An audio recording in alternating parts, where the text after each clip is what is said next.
Good morning students. सो आज आपने chapter start करना है जेनेटिक्स। मॉड्यूल नंबर 2 में आपको गिवन है। जेनेटिक्स में अगर हम देखें तो फर्स्ट क्लासिकल जेनेटिक्स हम स्टार्ट करेंगे, principle of inheritance and variations. एक है सेकंड आपका मॉलिक्यूलर, जो आप पहले कंप्लीट कर चुके हैं। जेनेटिक्स यहाँ पर दो वर्ड्स आपको सुनने को मिलते हैं, heredity and variations. So actually combined study of heredity and variations are called genetics। तो जेनेटिक्स का मीनिंग यहाँ पे ये जो हेरिडिटी और वेरिएशंस को हम कंबाइंड स्टडी कर रहे हैं उससे आपने कहा है जेनेटिक्स। तो फर्स्ट तो ये हेरिडिटी एंड वेरिएशन, इन दोनों टर्म्स के मीनिंग आपको क्लियर होने चाहिए। जैसे फर्स्ट आइए heredity, transfer of characters from one generation to another. World में जितने भी लिविंग ऑर्गेनिजम्स, इन सभी लिविंग ऑर्गेनिजम्स में ये कॉमन फीचर है कि वो सेम कैरेक्टर, अपने ही जैसे कैरेक्टर्स को नेक्स्ट जनरेशन में ट्रांसफर कर। और जनरेशन टू जनरेशन ये जो कैरेक्टर्स ट्रांसफर होते हुए हमें मिल रहे हैं, इसे ही हम कह रहे हैं heredity, transfer of characters. But जो कैरेक्टर्स ट्रांसफर हुए उन्हीं कैरेक्टर्स में आपको डिफरेंसेस भी देखने को मिलेगा, और इन्हीं डिफरेंसेस को हमने कहना है वेरिएशंस। दोनों क्लियर हुए? सो एक तरफ आप कह रहे हैं कैरेक्टर्स ट्रांसफर हुए, वो तो हुआ आपका हेरिडिटी, और उन्हीं कैरेक्टर्स में जो डिफरेंसेस आपको मिला उसे आप कहेंगे वेरिएशंस। अब डिफरेंसेस यहां पर जैसे कैरेक्टर ट्रांसफर हुए, हाइट, पेरेंट्स, उनके दो progeny sibling, so gene of height is transfer from parents to progeny. अब जो प्रोजेनी सिबलिंग आए, क्या उन दोनों सिबलिंग की हाइट सेम है? नो, हाइट में डिफरेंस आएगा। उसी डिफरेंस को आपने कहना है यहां पर वेरिएशंस। तो जो जीन ट्रांसफर हुआ हाइट का, वो तो हुआ हेरिडिटी। हाइट कैरेक्टर ट्रांसफर हुआ, इज कॉल्ड हेरिडिटी, बट उस हाइट में difference is called variations. Clear? अब वेरिएशंस फर्दर टू टाइप्स के, somatic variations and germinal variations. ये सेल के बेसिस, सेल बायो में आप सुनते हैं somatic cells and germ cells, they are two type of cells. तो when any type of changes और variations occurs in soma, somatic cell, to and cell, is called somatic variations. And same when any type of changes occurs in germ cell, is called germinal variations. तो two type of variations आपको मिल रहे हैं, somatic and germinal variations. अब यहां ध्यान रखें, जैसा कि आप सब जानते हैं, सोमेटिक सेल्स एक्चुअल में नॉन इनहेरिटेबल, मीन्स कि अगर सोमेटिक सेल्स में कोई चेंजेस हुआ तो नेक्स्ट जनरेशन में ट्रांसफर नहीं हो पाएंगे। So also called non inheritable variations. But when changes occurs in germ cell, it will be transfer into the next generation, so called inheritable variations. तो heredity के according to type of variations हुए, heritable means की inheritable and non inheritable. और cell के according again same to type, somatic and germinal variations. So somatic is non inheritable variations and germinal is inheritable variations. Clear? अब यहीं पर genetics start करने से पहले आपको जेनेटिक्स के कुछ टेक्निकल टर्म्स क्लियर करने हैं। उन टर्म्स की मीनिंग हमें पता होनी चाहिए।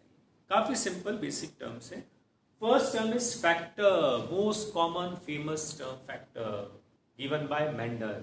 और आप सभी जानते हैं फैक्टर एक्चुअल में कौन? जीन। और जीन को डिटेल में हमने मॉलिक्यूलर में भी डिस्कस किया। Active segment of DNA is called gene, transcriptionally active part is gene, characters are controlled by gene. तो मेंडल के अकॉर्डिंग देखें तो मेंडल ही फर्स्ट पर्सन यहां जिन्होंने कहा था कि characters are controlled by factors, means कि कैरेक्टर को कंट्रोल करने वाला जो मटेरियल है वही फैक्टर, जिससे आज आप कह रहे हैं जीन्स। अब एलील पर आइए। एलील, इसके लिए आप बताते हैं डिफरेंट और alternative form of gene is called allele. ठीक है, जीन ब्रॉड टर्म हुआ, उस जीन के जो डिफरेंट फॉर्म्स आपको मिल रहे हैं उसे आप कह सकते हैं यहां पर एलील। तो एलील के लिए एक पॉइंट हम कह रहे हैं डिफरेंट फॉर्म और alternative form of gene, plus साथ में आप कहेंगे कि which are present on same locus of homologous chromosome. Is that clear?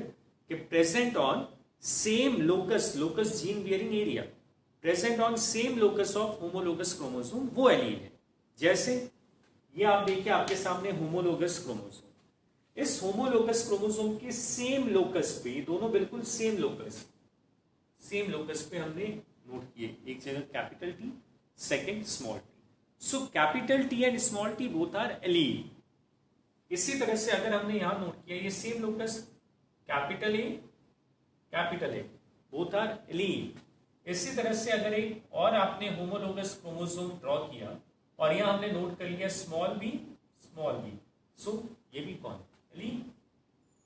इन्हें भी आप क्या करेंगे? एलील। ये भी कौन है? Allele. So genes which are present on same locus of homologous chromosome is called allele. Clear? अब आप देखिए alleles are always present in form of pair. Pair में ही आपको मिल रहा है because individual is diploid. One allele comes from male parent and second allele comes from female parent. तो allele हमेशा आपको पेयर में ही मिलना है क्योंकि इंडिविजुअल डिप्लॉयड। अब ये बाय चांस है कि वो एलील का पेयर सिमिलर भी हो सकता है, डिसिमिलर भी हो सकते हैं। सिमिलर होने पे वर्ड आएगा होमोजाइगस, डिसिमिलर होने पे वर्ड आप सुनते हैं हेट्रोजाइगस।